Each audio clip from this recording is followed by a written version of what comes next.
Okay. Okay.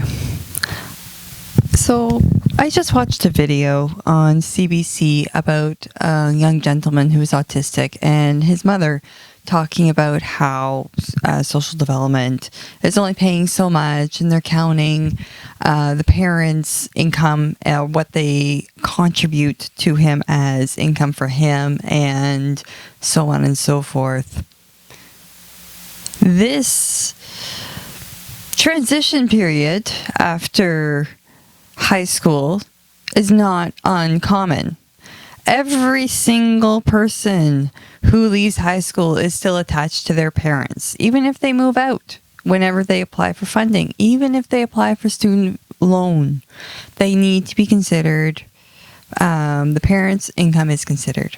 I know, I wound up in the middle of it where it was, hi, student loan says your parents make too much money and we can't help you. And the banks go and say, no, your parents don't make enough money. We can't help you. So you end up stuck in the middle. This is common. Why can't this gentleman work? He's autistic, yes. I have autistic friends. Hell, I am going to be working on getting an autism evaluation myself because of what I'm learning and everything I know. There's a strength in it. There's skills in that. And I know because of my high intelligence is why I went through education. I know with men, it is different. They're not as likely to go into education as women oftentimes. But they still have skills.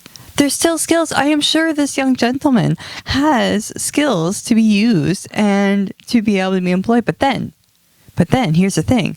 Any income he then brings in would then be retracted. So then where's the value in it? And that's where people wind up in a really bad way of looking at it, where it's just like, yes, I could make money, but every time I make, the government then retracts. So why bother making any money at all? It's like, oh, for the value of it, to be working, to be independent.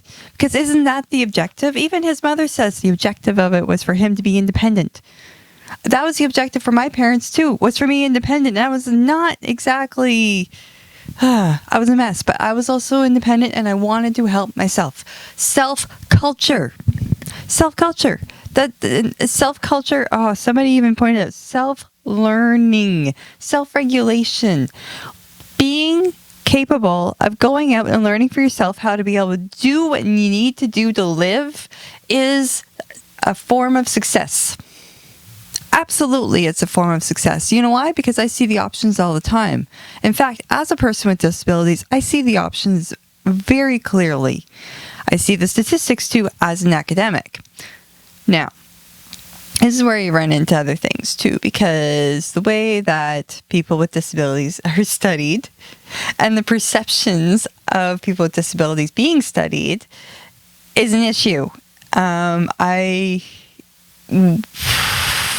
found the experiences very interesting and revealing for me working in patient advisory situations in academia. It's part of what made it more difficult for me because it turns out I have a lot more trauma around that than I thought. Like, I am a child with complex social and health conditions. My hearing growing up, it wasn't that I was deaf. My mother thought I had selective hearing, and that's why it was just assumed I did not hear very well. It wasn't until grade 2 that a teacher caught it because she was hard of hearing herself. My parents didn't even consider it, that it was possible. So I didn't even get diagnosed. I did not get the label until grade 2. Now, it sounds like this young gentleman has probably had the autism label for a very long time. Inclusive education has actually created more exclusion than ever possible. You know why? You know how? Labels. Because now everyone needs a diagnosis to get anything, to get the assistance they need, to be able to get the specific assistance they need. Because if they don't fall into the right classroom, if they don't fall into the right groups, they need that specific help. Whereas before, it was more in like a single room setting, or they had like an EA for that specific group, and they had more social interaction with people of their like, where they could feel like they belonged instead of ostracized constantly. Because yeah, it's a weird place to be. It's a very awkward place to be that the government puts everybody into because of the way the health system works and the way the education system works. Now, this idea of going into the grade 1, 2, and 3 classrooms to have them completely together, I don't know if that's to be able to lessen the number of EAs. That's one of my theories. It's actually the reason they're clumping all those groups together is to be able to reduce the number of education assistants needed per classroom, because they're having to go back to something similar to the old system where they had to have more of the kids with special needs in a group together to have supervision and have fewer EAs spread out through an entire system that is extraordinarily costly and has a lot of duplication. Thank you, Government of New Brunswick. Thank you very much. No, like look, it wasn't until I graduated I had to even take on the disability identity. The identity of disability is being taken on by younger people more often and at greater risks to people because their parents are then taking it on. Be it what it was, disability was not talked about in my household in the same way, and that's probably because of some other familial stuff, because of experiences with people with disabilities, so it may not have been so positive. I got lumped in with it. I was also overly normalized. All my evaluations spiked fine. There was so much struggle. I keep saying people with autism don't need psychologists. They need sociologists. Sociologists can help explain social systems and the structures in which they work. That's what I had to figure out. What are the social structures? I read my diaries from elementary school and middle school, and it sounds like I'm reading a social analysis of a researcher. And that's in my elementary years. That's just the way my brain works. The social situations are the mysteries of life.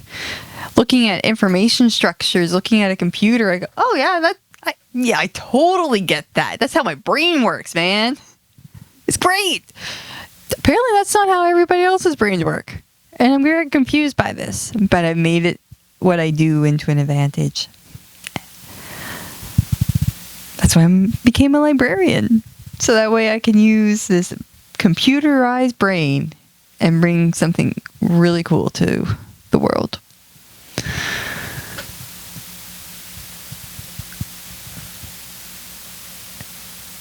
That world's not ready for people like me.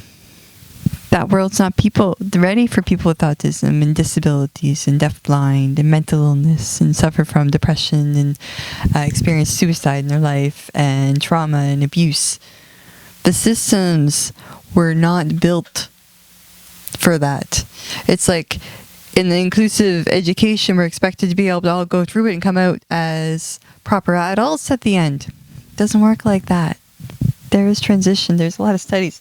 Hell, I have a pile of paperwork here beside me of studies that tell me that. How can I make a difference in this conundrum to show that there's another way? I know there is another way. And that's one of the reasons I'm doing my novel this month is instead of doing my PhD with this, and because I can't figure out a way to be able to frame it for a PhD, well, frig it. I'm doing it as a 50,000 word novel, and I'll see what comes of it. So I am now at 9 minutes and 30 seconds in this total video.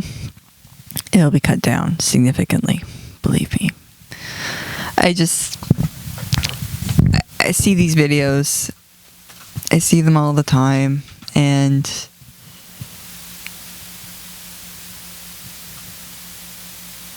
not every time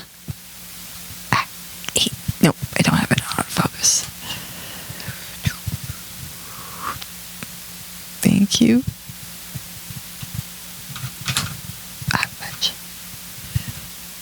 There we go. Hey, that's a neat trick. I got 2% left on my phone.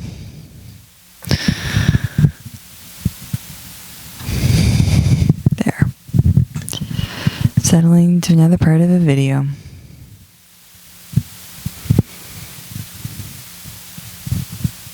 I believe there's better. I want to believe there's better. I mean, I've discovered I don't fit into the traditional systems. I may yet. Hey, a lot of things can happen that can be quite surprising and work out really, really well. Now, I also have a dream of this world being more accepting of other people and inclusive and diverse. And yeah, I believe that the government does have a right and role to make sure that everybody can live, but everybody needs to earn their own way too, you know? Like, even me talking about going on disability and doing all that, I still feel a desire to earn something or be doing something worthwhile, at least still, be it writing or volunteering or working. And these are my values. And this is me sharing my self-culture with the world.